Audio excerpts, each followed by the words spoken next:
Welcome back to Let's Talk About That. Today we have Cory Pringle. What's up, Cory? What's up, Cory? Art, what's up, Brian? How y'all doing today? We're good. Good, What man. about you? I'm doing good. Thanks for having me on the podcast. I appreciate it. Hey, you know we had to bring you on. You've been out here making some noise with this whole Eat Good Local. Hey, appreciate it. So we just, we like to spotlight local entrepreneurs and business people, and definitely had to have you on the show. Mm-hmm. So, tell us a little bit more about Eat Good Local. So, I don't really know how to explain it. I guess I'm like a food influencer, but I also do restaurant marketing as well. But most people just know me for just sliding in on Right? it. I love that intro. Yeah. Let me slide in on you. So how did you get started with that? I know a lot of us. We like food. Yeah, I like because food. that's an easy segue. But what did your original background like? How did you even get into that? Because what you're doing right now, most people don't just drop into something like that. Right. Where did you begin? How does that start? I guess it goes back to really shooting music videos and that's why I originally started that. I was doing music videos, shooting them for local artists, and then from there kind of like progressing and doing like the live shows, the recap videos, and then from there going to like documentaries and like weddings and that sort of thing, and then just like trying to figure out like how the heck do you make money like from being behind a camera, I guess, because I really didn't know what I wanted to do. Like I knew that I wanted to be behind the camera full time and essentially work for myself, because I went to Ivy Tech Community College and I graduated with a degree in visual communications. Okay. So like I spent all this money and this time and energy learning this stuff, and it's like, hey, like I want to pursue this full time, but it's like, how do you do it? But so I just started with music videos, just essentially just work my way up from there. Right. Did you do the first food video as kind of like just something to do, and then it just took off, or how did it get to the food aspect of it? So how it got to the food aspect of it was that I essentially just kept bumping my head trying to like have a successful like video production business. You're trying to figure out what you can shoot, where you can have a consistent story and a format, and one of the things that we look at in just marketing, if you kind of rewind a little bit, is in marketing that we're always looking at who our audience is, right? And like how many people you can connect with, right? So like with food, we all know food, like everyone has to eat, right? Everyone has to eat, so that seemed like a natural. So did you try like other avenues before you got into the food space? Did you try like other productions? Yeah, so I tried doing like a TV show and like all of this stuff. Like I'm like self-financing myself, like spending my own money, bumping my head. So I was trying to produce a show called like How You Living, but it was going to be on like music video producers in Atlanta, and I had started with this one director called GT Films, and so like I had went out there and did all of the filming, but it never quite went anywhere. I got a full episode, and I got a pilot episode, and I got a trailer, but keep in mind, like I'm financing it, so that didn't go anywhere. So you couldn't distribute it. I couldn't distribute it. Yeah, right. Yeah. So you went to Atlanta. Yeah. Shot that, and then basically you just kind of ran out of gas, right? That's what happens. We run out of gas sometimes. Well, when you're self-funding your dreams, that can happen quickly. Well, and also from the other perspective of that too is when you start looking at distribution, you're talking about network. Right. Like who do you have to boost it, to give it some lift? Right. So, that's why it's always tricky. Every company, every business is kind of in that space where, they have a story to tell, or the product or service or offering, and they build it up, but they can't get it out because it takes sometimes more than the product itself to get it off the ground. Right. For sure. Right. So when we're talking like a lot of local businesses on the show, one of the things that, we're looking at and talking about too is that whole marketing aspect. And you kind of hit something that I want to get into is that communication. Okay. You went to school for visual communication. Okay. So one of the big points that we've been talking about even on the last show was we were talking about communications and how important it is to connect with people and the conversation. The biggest part of this business. It's the biggest part of everything, man. I think it's for life, period, right? Definitely. Communication. So from the stuff that you've done in the past, I'm feeling like you've got some skills doing storytelling. Okay, because the music videos, you're telling the story. Some storytelling. So do you feel like that is a component, like you kind of bring into some of your productions too? Like you have the whole sequence of like kind of talking about the local business that you're connecting with and trying to convey their experience. Like, when you're doing some of your productions, like is that something that you pulled from some of your prior experience, like from some of the other productions that you've done? I mean, with doing music videos, I do like the cinematics of trying to like, tell a story, but it's like catching attention. Yeah. But I don't know if I've like thought back like I've drawn from music videos. It's more so from just like reading books, listening to podcasts, and like understanding how people think, like Gary V, like jab. I think it's like right hook or something hook right, something like that. Yeah. But you get the picture though. Yeah. It's like beginning to like understand like those concepts of like what successful people are ultimately doing and learning like how to adapt that within like your own brand, but in your own unique way. So while I draw from inspiration from other people, I try not to copy.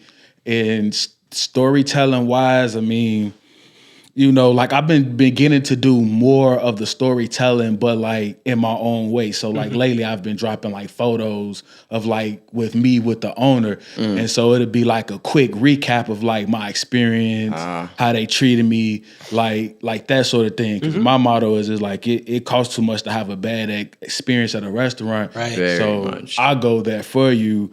To help you avoid all of that, like it was good or it was bad, so you know what you get with me. So I try to take storytelling approach with like that photo, and then from that photo, people know, okay, well, if he posted a photo that he was at this restaurant, it's gonna be a food review, a reel coming, and then people who's within like the inner circle or the private Facebook group, they know him, they find out everything first, so it's the full review within there, right? So I try to do it in my own way, but I never really like thought about it, I guess, until like now that y'all asked me on the podcast. There it is. And what's kind of going back a little bit, like I know your cinematic background. I've helped on some of your music videos. I've watched all your music videos. We've known each other for a while. How hard was it now that you're doing these food videos to kind of step back from that cinematic value? Because I know like these videos aren't necessarily, they're not like cinematic. They're more social media driven, just kind of straight to the point. How hard was it like the first couple times for you to be like, okay, Cory, I don't need to like frame this up crazy and do like crazy lighting. I just need to get in there and get it going. Was that hard transition? I mean, it really, I'm not gonna lie, it really was, because like I come from like this background, bunch of cameras, lighting, audio. I was the guy like, no, you cannot shoot content with cell phone. I'm like, get that out of here. Like, no, I was a firm believer. Anybody who told me that's what they was doing, I was like, yeah, you don't know. Obviously, what you because I'm like, I got the education, the background. I paid a lot of money, so you don't know. That camera, that phone can't do what I do. Right, exactly. This is what I'm that phone can't do what I do. Right. Yeah. And then I picked it up and started doing it, and I was like, oh my God, this just simplified things. But it's one of those things. It's like, well, you go to school, you read the books, you get the experience, and then you learn how to utilize the tools, like learn the rules, and then as they say, then you could begin to break it. Right. But, so once I learned it, I was like, oh, this is easy. And then some of that stuff, it still translates within the cell phone. Like you can still, in the iPhone, you can still adjust like the exposure. Like if you're in cinematic mode, you can adjust the exposure. The promo. You can do a lot of those things. Right. But if you just use to the iPhone, right, and then they give you the Pro, you can do all, you don't know what the heck that is. Well, but they're not using it on an advanced level. Right. But if you don't know the skills, if you don't know how to apply those skills or the concepts behind of even what to shoot, it makes it a little bit hard. So basically, it's really no different.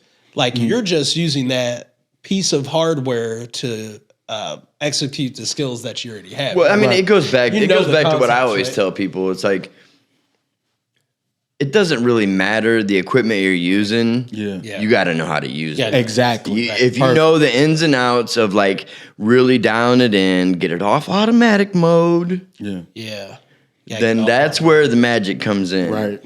Yeah, that's a fine line, and that's where I always argue with people. Like, you have an iPhone 13, congratulations. Well, and that's but do you know how to use it? Right. Well, and that's because there is some good stuff. Amateur and pro, though. Well, I mean, that's the difference between amateur and pro. Yes. So, like, especially in this space in like video production, right? You're going against everybody is a videographer. Everyone is a creator. But everyone's a creator. You can look on Instagram and TikTok. Everybody is a creator because everyone's been labeled that, right? But that doesn't mean that they eventually they do after time. That's why I say, like, when you start, you suck. Like you suck when you start, right? Until you start doing it and mastering your craft. I definitely don't want to knock anybody's hustle because I mean we've all started from a thing. It's just it bothers me that videography is the new like get rich thing, and I just it cracks me up because it's like that's the initial thought, but then when they get knee deep in it and realize that you got to put in some time and some money to really get to the point where you're making any money, right? And then that's when the bottom usually falls out on them. Well, and that's why like we always talk about the who and the why.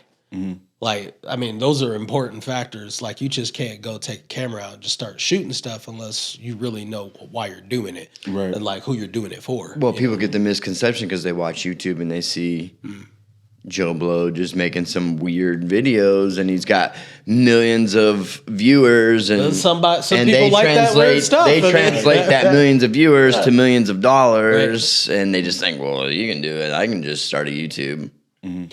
So as you're a creator too, and a marketer, and an advertiser, like how did you get to the point where you start shooting the videos and you convert it into how do I monetize off of this?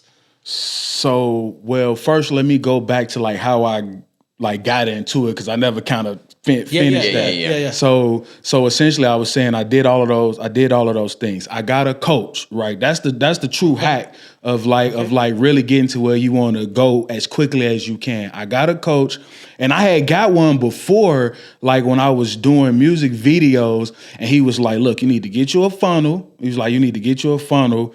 And essentially like get you a core offer. And I was like, what? A funnel? And then I was like, no, I don't know what a funnel is. And so I would start like I was growing, but at the same time, I was like, no, I don't believe you need to do all of that. So he was trying to coach me and tell me everything that I needed to do. And I was paying him money too. It's not like he was giving me free advice. I was paying this man good money to not listen to his advice. It's foolish, right? Right. So, but I went on here, I bumped my head, and then I spent the year bumping my head trying to do all of this stuff. Do it your way? Yeah, do it my way, And so I came back to him with my head down. And he was like, okay, you ready to work? And I'm like, yeah. So it's like, you got to niche down. Yeah. And so I was like, you can't, I was so like, you can't niche down. Times. You can't. I was like, you can't do it. But I said, I'm not going to do it my way. I said, I'm going to pay him this money. And then whatever he tell me to do, I'm going to do it. And so he said, niche down. And I said, okay, well, I'm just going to work with entrepreneurs and business owners. He said, that is not niching down, but I'm going to give that to you for now. Yeah, that's too broad. Yeah. But he said, I'm going to give that to you because it was better than me just saying music videos or I do everything. Right. It was better than nothing. So taking baby steps. So I did that, and that's when I came up with the Hustler's Playbook, doing 30 days worth of content. And then I think I was charging like $500 or $600 for 30 days worth of content. Well, you kind of sit down like this and create it. And I got a couple customers, or clients, whatever you want to call it, from that. And then my coach was like, okay, now that you've done this for a while, like, you really need to niche down. And I was like, okay. He was like, what about doing food? I remember one time you told me that you wanted to do food. And I was like, oh yeah, when I was running around here with a chicken with his head cut off, I did want to do a food show. And I had the logo created, and I was interviewing a couple people because I wanted to handle the video production side, and I wanted somebody else to essentially to be the face. Right. And so he was like, what about food? And I was like, okay, I'll do that. And then he was like, great, I'm glad you decided to niche down. Now I need you to go and find somebody else who specializes in coaching people who do food, because I don't know nothing about it. And I was like, get the hell out of here.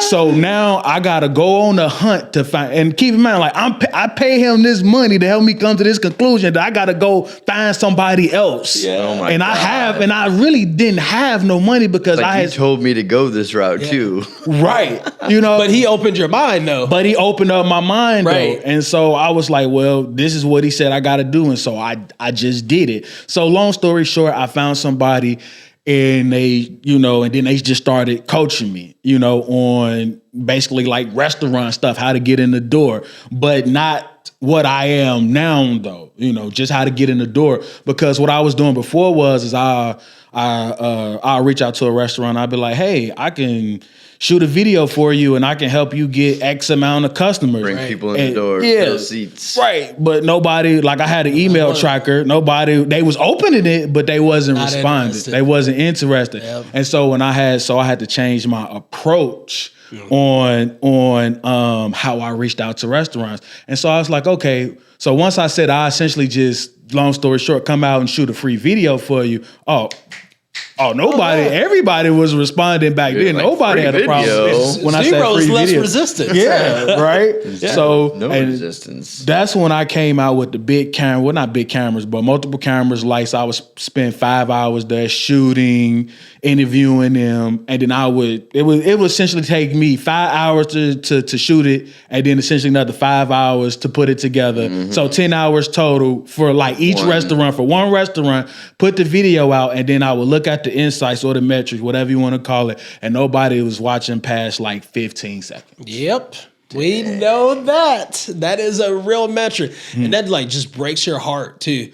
Because you spend so much time putting into that. I mean, and we do a lot of videos too, and we watch the metrics. So like, so not getting into there, I want to get into the juice here. So how did you figure out how to like unlock that? Once you saw those metrics, what did you figure out you needed to do from there? Listen to what my coach said. My coach said, man, so if you go back like to like my early videos, and they was like 15 minutes, 10 minutes, it was an intro. I come on and I'd be like, hi, my name is Cory Pringle. I'm with Eat Good Local, and today we are at whatever restaurant in Edwardsburg, Michigan, and they got whatever. And so he was like, man, we like that. You have a good personality. And me always being on the opposite end of the camera, they don't see that. Yeah. Well, I never felt like I was interested. That, yeah. But once again, I'm like, I'm paying this money, and he said you should try it. Right. And I was like, well, heck, I'm gonna do it. But how to do it though, that I didn't know, and I didn't want to copy off anybody. And then when I went and watched like what people did, like everybody honestly really did the same thing. Everybody like, they did a pan shot of the restaurant, and then, hi, I'm at such and such restaurant, and I tried, and it wasn't nothing funny. It wasn't nothing lively. And it's not catching. It's not catchy. Right. And people have a short attention span. Yes. So you have to catch them within first very few seconds, or you ain't got them. Exactly. That's why that 15-second is the drop off. So did the coach kind of tell you to break it down? Nah, or is that just kind of your own observation? It was just like my own observation. It was like he just literally just said you need to start creating real short form content And it was like, just go out and do it. But how to do it, it wasn't okay, this is, you get this shot and you put it together. Now he would show like examples, right? When, just like random people's pages or something. Like it's this one guy he brought up, I think his name is John Seja or something like that. But he'd go into the restaurant, he'd be like, hey, let me shoot this cool video for you. And their eyes will light up, and then they be like, let's do it. But it's fake, though. Like, not for real. Staged. Yes, it was like he already went in and made contact. And, right. Hey, I'm like come up to you and 4-hour consultation before that. And they would talk about how it's going to happen. Yeah. But you're kind of going back to that. You were kind of unlocked in a way from the first coach. Because you bumped your head, and then you listened to that first coach. And then that changed you a little bit with the second coach, right? Because now you're like, okay, I'm listening. And did you get to a point where you're like, well, I really don't know all of this, and I need someone to give me some feedback? Oh, well, I mean, once I got the coach, like that second time, that was me humbling myself. Like, I don't know nothing about nothing. Please tell me. And you paying for it. And I it's a fact check, right? Right. Like, I'm literally paying like money I don't have. But that's how bad I needed. That's how bad I needed and wanted the coach, and I bring this up because I want people like to really understand that it's only so far that you can get by yourself. It's only so far you can get with a mentor. There it is. That's the takeaway right there. That's the hitter, because at the end of the day, I mean, everyone has a choice, right? Like you can, even if you went and work somewhere else, you working at another company with other people. Right. Like whenever you're doing this game as a solopreneur, entrepreneur, whatever you want to call it, like there's a bottleneck. There's always so far you can go. Some people do really well, but behind the scenes, there's solopreneurs and other people that have extended their team, whether they're using other contractors or they're not doing it all by themselves. They've had to grow in some way. So like, that's why when we look at like kind of everything, people out there, they're seeing like these YouTubers that are blowing up. Though even like Mr. Beast. Mr. Beast got a major operation, but all people see is the avatar. Right. The person on the camera. The face. That's the face, right? But there's way more behind it. Oh, yeah. A lot of people don't see that part. Most of them guys all started by themselves or with a couple people, but like Mr. Beast operation, that's like hundreds of editors. Insane. And he's got quite the operation. But like just going back to that, the whole you can only do so much by yourself. That's just, we all know that's a hard pill to swallow as an entrepreneur, because you're usually at that point where you really don't have the funds to break off and pay other people to help you, even though that could potentially help your business and make it grow. But it's hard to make that transition because, I mean, at least it is for me. Like I'm hard-headed and I'm like, no, like this is just going to take more work. Yeah, it's going to take more work. But it is definitely it's a hard pill to swallow, and like it's that's a lot of the things we talk about on this show to hopefully get people that are getting into this to kind of realize that when you get to that point, like just go ahead and take that hand. Yeah, it don't hurt. I think it's like also like that pride factor. Yeah, big time. When you're starting all of this out, like it's yours, right? You're like, hey, I'm going to be a maid, man, woman, whatever, and try to do this myself. Especially like you went to school, but it's different because now you're creating your own product, right? You're making your own product. You have to deal with operations. There's the back office and all that stuff happening. And you're also in acquisitions, that's sales and marketing, and you're doing it all yourself. And that's complicated if you're missing some of those elements. So I like the fact you talked about like, hey, reach out to a coach or someone that can help you that has strengths in certain areas that you may not have, because you can't learn, right? Right. That's what a coach does, right? Right. It trains you to get better in whatever space it is or wherever you're weak. And, it's okay to say like, hey, I'm weak in this area. Like, man, you hear me with that? Like, hey, I'm weak in this area and I want to grow. That's hard to absorb for some people because they think they got it all. Oh, that's how I've always been. Right. Like I'm good at the actual making the product and going out and doing the work, but I've always said like the business side of it, which, you know, in my eyes back in the day when I first started doing entrepreneurship and stuff, I always thought the product is the meat and potatoes. Right. The business will come. I didn't realize that it really is like 60% business and the other 40 is product. Yeah. Like it really is. So and like, it hurt bad to not know that. Oh, the product's so good it'll sell itself. That's bullshit. Yeah, that's not real. Yeah. Like nothing is it'll sell itself. It's not real. Like you have to have something behind it. And you could sell if you market a product, even without a product existing. It's the idea, it's the dream. It's the island. It's that space that you take the customer to say, this is something I want you to buy into because this is the result. This is where I'm going to take you. Mm-hmm. And then that becomes a product, you know? Yeah. Yeah. So, I mean, I think it's cool. Like, so if you get in, man, I love food. So getting into food, like I've seen some videos because like you kind of blew up my reel on like not even intentionally, like it just happens sometime because like okay, I watched the progress. I know, like I remember I was like, oh yeah, Cory, who's that? Oh, Eat Local, like because I would see the videos and when you're watching the video, you like want to go visit there because it's sometimes. Sometimes you don't. Just depends. So like, but like when you're looking at it, you're say like, man, I would like to try that.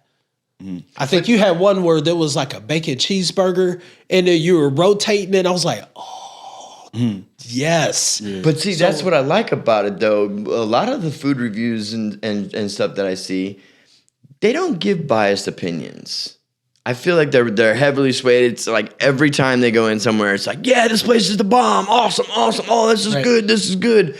Like Cory actually, like, he's not afraid to be like, yo, that was good, but that sucked. I will pass on that. Yeah, sorry about that. They needed to do something else there. Well, I mean, it's good for the restaurant too, right? I mean, it is. Yeah. It is and it isn't. I was gonna say if you actually have a good restaurant and you pride yourself on that stuff, I would take heed to what he's saying, but I know there's a few out there that haven't quite you also enjoyed your visit. Well, you have to look at this too. Some people have different tastes as well. Oh yeah, you know, like certain people like certain things. And, well, yeah, you got to take everything with a grain of salt. You can't, right. You can't fully go off the man's review, but I mean, but that's why I try to say a lot of times I say, you know, it's millions of people on earth and we all have different taste buds. I say my taste buds is different. Like I like sweet, savory, flavorful food. And those are words that you would hear me use a lot of times in my videos. But just because, and I don't like eggs on my food neither. So it's like certain things that's like gonna always kind of get a slightly low rating. But I still try it. That's not my thing. My whole thing is built on honesty. If I lie, it does not help nobody involved in the process. You got me as the person doing the video work, whatever, the food review. Then you got the restaurant, and then you got the consumer, the person who's potentially going to go to the restaurant. If I lie on any aspect, that does not help nobody. No, even if it's going to hurt. It's going to hurt all of us. Yeah. You know, and so it's going to hurt the person who goes. Their pocket's going to be less. They're going to be unhappy. They're going to lose faith in the restaurant and in me. You know, the restaurant owner, well, they was banking that they could potentially gain some new, you know, fans or followers or customers, whatever you want. They're not going to gain that. You may gain a temporary spike for that one day or that week, but then after that, it's over because then word going to get out that the food suck and they going to be like, they lie. Right? And then they stop listening to you. And then they stop listening to me. And then they're like, oh, this dude, he said everybody's stuff is good. Right. And honestly, too, my wife and people, I got that a lot in the beginning when I first started. He say everything good, and I'm like, but it is though. It is. And so that's why I started utilizing the ratings. Oh yeah. I utilized the ratings for like 2 reasons, but the main reason was that I wanted you to for sure know if I liked it with this number. Right. And you're not disrespecting it. No. You're just saying like, hey, this is where I rate it. No, most of the time he does, he'll be like, I didn't quite like the bacon, wasn't really what I would like, but Right. you know. It's up to you to go try. Yeah. I just put it in front of you. It's up to you to make the decision to go. I'm just telling you like my experience. If anything, more so than the food, like I try to highlight, okay, like like the cleanliness, the service, like the vibe, the energy, the overall experience. Right. You know, because sometimes places can, you know, have a bad day, but you know, I jokingly say my buddy didn't have a bad day when I paid for the food. It said approved, right? So I kind of want the food to be approved. You feel what I'm saying? I like that. Yeah, I had experience like that once too. And I told the server, I said, you know, I'm here to have an experience. You know, like I was kind of where everybody was at the table. Was kind of shocked that I just, you know, actually said that. But it was like, we're out with friends. And I want to have a good experience with all of us. Can you handle that tonight? Like, and it was clear. It was like cool because he knew that was connecting with him, saying like, okay, I'm going to make sure you get a good experience because I could tell he wasn't having a good day. You know, I just kind of converted it, right? And because the whole thing is when you're going out somewhere to eat, you don't care about their bad day. I know that sucks. That's really raw, but like you don't really care about their bad day because your money. I'm going to spend all kind of money with my friends and family, whatever out here. I expect experience. Right. I'm not paying for food. I can eat at home. Right. But I'm going out to have an experience. But no, it really does make a difference because I mean they could have the best food in the world and it be a really crappy experience. I know. And you will just forget about how good that food actually was. Right. Yeah. And you'll tell your friends like, "Nah, don't go there. They were horrible. They treated me like crap." You know, you don't even mention that the food was good because, and then there's places where you go and they treat you like a king and the food is horrible. Food's like, you're like, okay, but they treat me so well. It made it taste a little bit better. Right. They were so nice. It was so nice. Like, yeah, it was good. my drink always was full. It was always never full. empty. Man, that's why they kept feeding you drinks. On that note, let's get into some of the places you visited. Like how welcome are you? Like when you approach these, like do most of these places like, yeah, come in, or do you get some resistance sometimes? Well, only time I guess I would probably get some resistance is if I go in there like unannounced, which I really don't do that too much because with my brand, like I gotta swing open your door and big guys gotta run through. Like when I come through, like coming strong. Yeah, like He does too. I'm not demanding attention, but attention is always drawn. So it's like I have to let you know, like I'm coming to do this.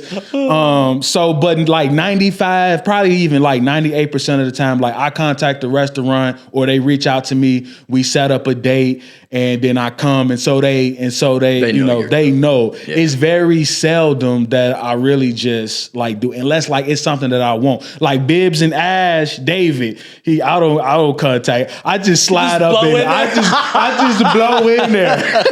He's like, oh God, here he comes. There's some people you can call that just like, I'm just gonna bust the door. You ever break anybody's door with your entrance? No, thank God. But like I'm just waiting because you fling that thing open and you're like, but see what y'all don't see in the video though is like I set it up, I hit record, right, and then I walk up to the door and I do a test. Like I'll say, oh okay, oh this is perfect. Like no, this is gonna be some work. Like Iron Shoe Distillery.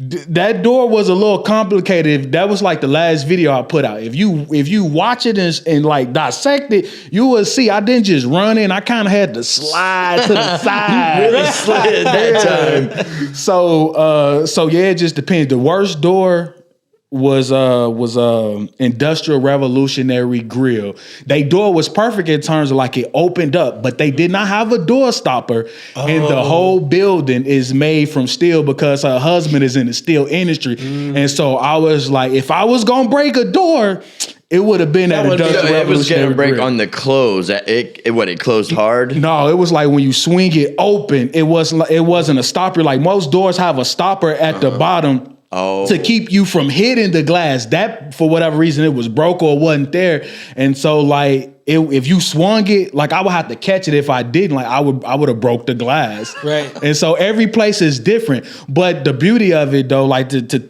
like tie it in with entrepreneurship is that like it's about problem solving. Like if you're an entrepreneur, you're about solving a problem. Right. So every restaurant I go in order for me to slide in, majority of the time it's a problem with the door, and I gotta figure out how I'm going to do it in some sort and stay true to my brand. Right. When it's a food truck, I was like, Dad, I ain't think about this, but they ain't got no doors. Oh, yeah. How am I going to slide in? You know, so Slide the window open. So that's interesting. You said, okay, so you're talking about like you're looking at problem solving. So when you're going in, you're scouting like the whole joint, like how you're going to position your shots. Like, because when you're going in, how much time do you usually spend like doing something like that? Probably about an hour, but sometimes it just depends on like the restaurant. Like some restaurant owners, like they love you. They like, they not only understand like the value and like what you bringing and what's gonna happen, but they some of them like really like you like a fan, you know. And so like they want to spend as much time with you as possible. It's like whatever. It's like showing you everything, like everything. Come check this out. Let me show you the grill. Hold on. Yeah, like Let me show you Turn it on. this isn't on the menu, but let me make this for you. Right. Yeah, it's a lot of restaurants that's out there like that too, like that menus? that got like secret menus or they'll hook you up, you know, but you won't know, you don't know because you know there's a lot of restaurants like that. Secret passageway doors and stuff. So like all says special grills that no one knows about. They take you to a whole different restaurant. Right. In the back Go down somewhere. the steps. This is a whole new experience down here. Right. Exclusive. Yeah. Do you have to pay for all your stuff every time? No. So, well, that's part of it because like I'm coming out and I'm creating this content. Like a lot of times, like I'm taking photos, behind the scene content. I'm making this video. I got to edit this video. I'm not promoting it, but posting it on Facebook, TikTok, YouTube, and Instagram. I'm repurposing the content. Like, so I do a lot of work. So like that's the trade-off. Like if I come out, then you know you got to provide. You got to take care of the food. But like no place really like has a problem with that. Now in the beginning, I was wondering though, because you always have like a plethora of, and in the beginning I'm like, man, one dish. Is he paying for all this? Because that's a lot of dishes. So some places, man, like shout out to Carmen at La Paria Caliente in Bremen. When I went, I swear she had the whole menu on the table. I was like, who finna eat all this? Like she literally had to sit down and explain to me what each dish was, and I ate it. Okay, what's this? Okay, what's this? Literally, like this the food video is gonna be so 30 minutes long. It literally was. It literally was. It was 30 minutes long. So do you eat all of it? I mean, I taste all of it. Now, the stuff that I really like, I do eat all of it. Sometimes. Did you get to take it all home? Yeah, I take it all home. Sometimes I bring my wife and kids. Loves you. Yeah, well, sometimes she comes along, and then sometimes my daughters just come along, and then sometimes we come along like as a family. It just all depends on our schedule, and they vibe. Like when I went out to Dowagiac, Michigan. And we went to Propaganda Pizza, and then we also went to Oak Ash Barbecue. But those are the same fellas that owns the Dainty Made Food Hall in South Bend and Fat Bird, and they also own the Strawberry Farm too. So when we went out there, that was a whole day. We went from restaurant. We went to Oak Ash Barbecue first, and they laid Jordan. You laid it out. When we went, then we left there. Then we stopped over at the Strawberry Farm and ate strawberries fresh out the field. Yeah. Nothing like it in the world. Then we left from there, and then we went over to Propaganda Pizza. And I'm like, Lord have mercy. I need to go into a coma. Man. This sounds fantastic. I mean, this is good. So okay, let's get into this because I'm really curious about this part of it. What is the offer pitch? Like how do you get in front of these restaurants? I know you started and you've built your brand out now. It's probably a little bit easier because now you have proof. Yeah, you can just show them. You can just show them. But like, how did you get past that threshold of saying this is what I have to offer? Well, like in terms of like so that they would say they would actually pay me to do this versus just coming for free. What is the conversion between that free and paid? Well, see, in terms of like doing business, you know, you have to have a lead generation strategy. It don't matter what business you're in, you got to have some sort of lead generation strategy, especially in services. And so one, I was blessed and I was fortunate enough that for whatever reason, people seem to like me and they seem to share information. And Leonardo from Cinco 5 was one of those individuals that shared information with me. He said, man, I like what you do is great. But the problem, and I'm like paraphrasing it or whatever, but he essentially said, man, people, I get reached out to like how you reached out to me like all of the time. So you have to find a way to essentially become different. And so the more restaurants, more conversations I had, I started realizing, because I got over 200 videos on social media. And so I had a lot of conversations and I started realizing they get asked all of the time for a sale. Like, give me your money. Like, in all essence, you can say how you want to say it, but it's like, hey, give me your money. Give me your money. I'll give you something. I can do this for you, but I'm gonna need your money. Money, right? So how I approach, you know, and like my business model is I offer value up front for free. Mm-hmm. So I come out and I do this food review for you for free. I don't charge you any dime. I don't charge you any money. You provide the food, and that's pennies. You know, you already got the lights on. You already got to pay employee. It's nothing for you to give me. You know, it's not like you're coming out. It's not like you're coming after hours. Right. It's not like it's asking for anything special. Right. So I create this video for you for free,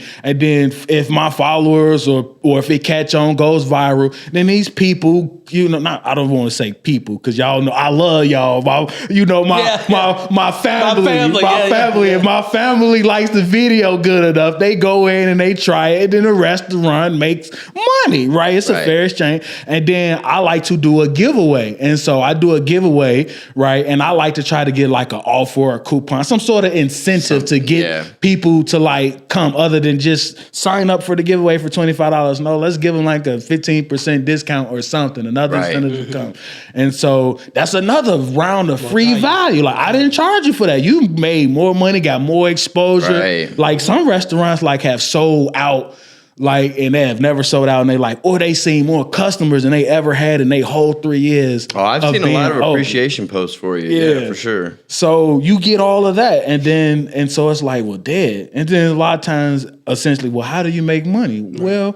Well, I can, what I just did for you, if you like that, I can do that for you on a regular basis. Now you become a client. Now you become a client. Gotcha. So this is worth, you know, what I did for you. If you had to pay me for that and I like literally put a value and you did every single thing that I suggested, that's probably like a $1,500, $2,000 value. But I'm going to give it away to you for free. And if you like the results of that, if you sold out, I'm back.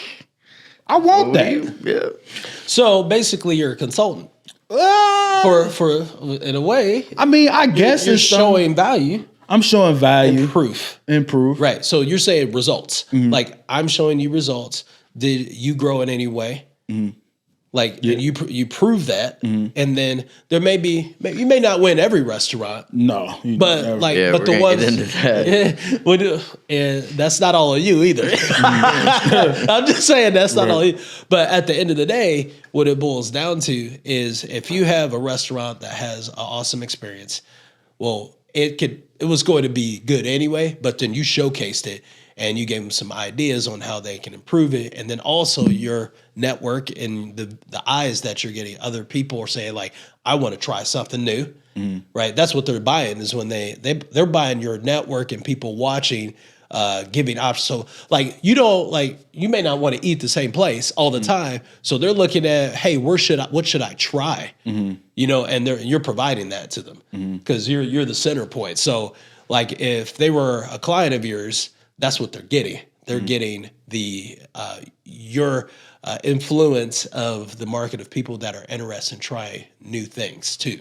You know. Well, like you said, you in a way it is consultation, but it's more because these people probably, and I'm not saying they couldn't do it, but they wouldn't be able to do the same thing. You know what I mean? Like, there's a reason you fill seats. You've made a following, you know, and those are the people that are visiting these places. So you're providing more of a service though too, along with that consultation, because these restaurant owners couldn't just do that on their own. Right. Honestly. I mean, well, and that's what you said, talking with the tactical side of it. Like the videos, the tactical, the strategy behind getting it out there. That's the service, the consultation. Because we were just talking about this in the meeting. Like was the other day, you can make 100 million videos and they go nowhere. Oh yeah, right. We see it all the time with our music videos. Yeah, we make good music videos for people, and they do nothing with them. Right. Well, see, that's the main reason why I stopped shooting is one, they don't understand business. They don't have the money. Right. They don't have surplus income. Right. They barely have money to shoot it. They got kids. They got a job, so they're not really taking it serious. And then you have to make money, like you have to charge, like you got to charge for the vision. And so it's like you may get one or two people every now and then to pay, but to do it as a regular basis, as a business, like a lead, like how can I no. It's very few people that's fortunate enough to like really make money from like shooting music videos, and the ones that do, they got a brand. Yeah, and it's the ones that get up in the higher tier of artists too. Yeah. Like we were kind of stuck at the local pace, and local artists just do it for hobbies. Yeah, pretty much. They don't understand how to make money from it or how to get a return on their investment. So it's like, why would they continue to get a music video? But if you understand how they think, like the pain points of like a local artist, you can make money from it, but you won't be able to quit your job and live off it. Trust me, I know full time. that. So is that the same thing you do even with the restaurants? Do you ever ask them that same question? Like, what are your pain points in marketing? Like, no, well, see, that's the thing though. If you're in marketing, you have to already know that pain points. You have to like get inside their head. Yeah, you have to do your research, and so, but you have to have a lot of conversations. So I slid into a lot of restaurants, and I had a lot of conversations. And so I take notes, like every restaurant I try to, in my CRM or my notebook. And be honest, like that's one reason why I started making a post on Facebook with the picture. That's slightly kind of like my notes, because I do so many of them, and it's like I want to remain authentic. Yeah, I have to document it. I want to remain authentic, and I also have to create content. Right. So I kind of saw multiple problems. You can just go back and look exactly, at exactly. The it's always there now. Yeah. So you just hit another point. You dropped that word CRM. There's not a lot of people using CRMs. So, like, what is your CRM of choice? My CRM of choice is Go High Level. What was I using before Go High Level? Before I Go High Level, I guess Honey Books. HoneyBooks, yeah. HoneyBooks, but then before HoneyBooks, it was kind of like what Go High Level saw. I was using like Calendly and then a bunch of other different things to like kind of like streamline the process, and then like try to use Zapier to like tie it all in, and that stuff becomes like real costly. So as I developed or evolved or whatever you want to call it, I started realizing like, hold on, I got to be able to do this cheaper. But the main thing how I got to Go High Level is my coach was like, I use Go High Level. You may want to check out Go High Level. And then it's one of those things. It's just like you ever got a car, like a new car, and then all of a sudden you be like, dang, I've seen everybody and their mama with this car. You just start saying all over. It's like everybody else. Yeah, it's like that with CRM. It really is like that. Like you ain't never had a Honda before. You get your Honda and you're like, I just noticed it's every Honda on the road. It's new to me. It's just new to you. Yeah. So the reason why I wanted to put that point out there is there's a lot of people that aren't even utilizing mechanisms like that. But when you start talking about your lead funnels and look at like now you're talking about lead sales funnels and then follow-ups. Yeah. So you're looking at interests and you're creating streams, but you have to have a center point to capture all of that. So then you know where the interest is. Right. So how much time are you spending like with like going out and doing that first? So you get someone that comes in, they're interested in what you offer. How much time are you spending with them? Do you do like a phone call or is it a visit? Like I got a funnel. So regardless if I reach out or if they reach out to me, like the conversation will go, but like, hey, it'll it'll basically go like, hey, I'm interested in you coming out to my restaurant. It's hot. Yeah. Right. Or I'll reach out to them and say, hey, I seen blase, or my follower told me, whatever you want to call it, I want to come to your restaurant. Right. Once I get a yes, I'm interested. Right. So what's the next step? So the next step, regardless, if you reach out to me, I send you a link to my funnel. Yes. And so to my funnel, now what I'm doing essentially is I'm qualifying you to see if you essentially worth my time. They got to fill out an application or a form. It's not long, but I want to know like the average check size, because if you make like $5 an average person, I'm not trying to sell you, but I mean, I'm still going to come out and do the food review because that's just my brand. But if I'm overbooked, or if I got 20 people that say I want to pay you potentially, and then I got X amount that say I really don't want your help for real. I really just want you to shoot it. Yeah. So who do you think will get top priority from? Right. I'm going to go with those. I'm going to get to you, but you're going to be last. I'm going to get to the ones that potentially may want to help pay my bills, because you want me to help essentially pay your bills to some degree. They're trying to get free value. Yeah, you got to kind of weed that out. So that's where the application come in. You pick a day, you pick a time. I need to know the average check size. I need to know the name of the restaurant, the address, the food dishes you want me to try. Do you need help with marketing services? Are you interested in marketing services? If you are, this is what I offer. And kind of go from there. What are you interested in? What are these services? Yeah. And then from there, I come out and then try the food and then put out the video. And I usually put it out within 72 hours. So I'm putting out videos essentially daily. Nice. So, and then while all by yourself. Yeah, all by myself. Like my wife, she helps with some things, and my kids, they help with some things. We work as a team. Like all my photos, they come between either my two daughters or my wife. And I used to try to hire people to come out to do those things. Yes, I've been wanting to try and come and help you, but just time's not. Your time don't work out. The weekdays, right? Or it becomes one of those things. It's like, Dad, this is going to become pricey to keep doing this. Right. And I believe in entrepreneurship. And so I teach my daughters, don't work for nobody, be your own boss. And so I try to empower them as much as I can. And so they want to create content. What better way to create content is learn do what you do. Right. Yeah, I mean, that's the thing, is to get out there and actually, you can learn about it in books all you want, but to get out there in the field and actually get your hands dirty and get in it is a whole new experience. Yeah, absolutely. Sure. So before we get out of here, what's your worst experience doing this? Have you had a bad experience? You don't have to. Have you had a? And yeah, you definitely don't have to call out names. You don't have to even tell us if you don't want to. But has every situation been just peachy from the start to finish? Or, you get a little okay come in, and then as things progress, it kind of takes a different toll. Yeah. Not really. I mean, most places is because you pre-vetted it. Now, like I said, it has been like a couple situations where like I walked into places and they really didn't know I was coming, and that may have caused some friction or whatever. But overall, though, no, every place it's been cool and welcoming. Like I haven't really had a bad experience for real. I mean, now there's some places that treat you better than others. You have a upper echelon 5-star feeling, and you go come back and tell everybody to come back. So what is like the latter, the opposite side of that? What was the best experience you ever had?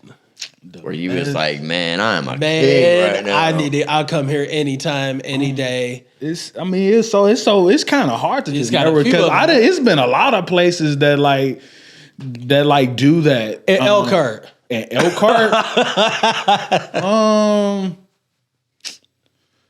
The only place I could think of that come to mind in Elkhart, like if we talking like best experience, probably would be 523 Tap and Grill.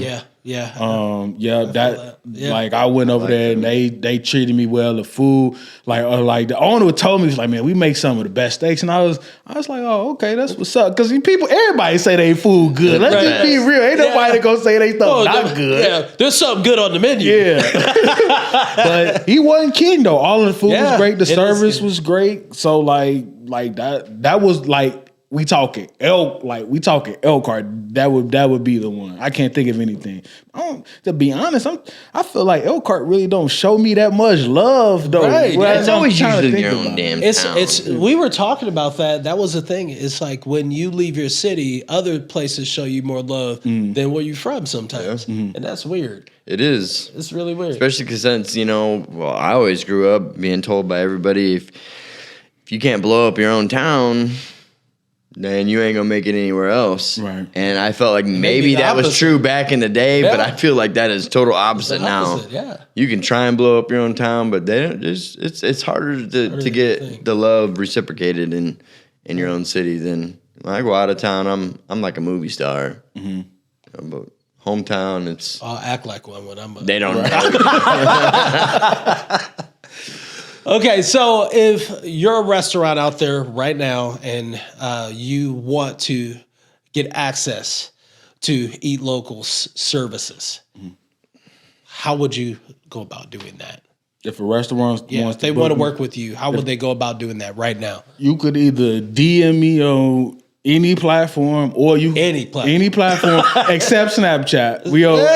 He said that's off the books.